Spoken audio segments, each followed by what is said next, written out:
At dahil nagkikrave kami sa sweet corn na may cheese powder at butter, tara magluto tayo. Bali, ito yung aming midnight snack ngayon. At ito nga yung nabili nga ni ate sa palengke na may balat pa. Nagtitira lang tayo ng konting balat para mamaya pag naglaga na tayo ng mais ay kakatas siya at magiging masarap yung ating sweet corn na sabaw.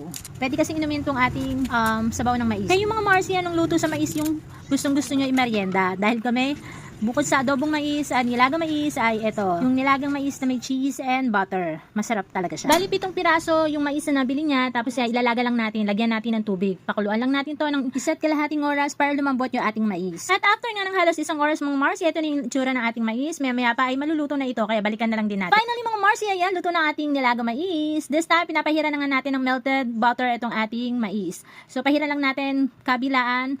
Tapos ay lalagyan natin yan ng cheese powder para mas masarap itong ating sweet corn. Masarap kumain ng mais lalo't kung maulan tapos manonood ka lang ng TV. Ayan. Ayan mga Marcy, pwede nang kainin itong ating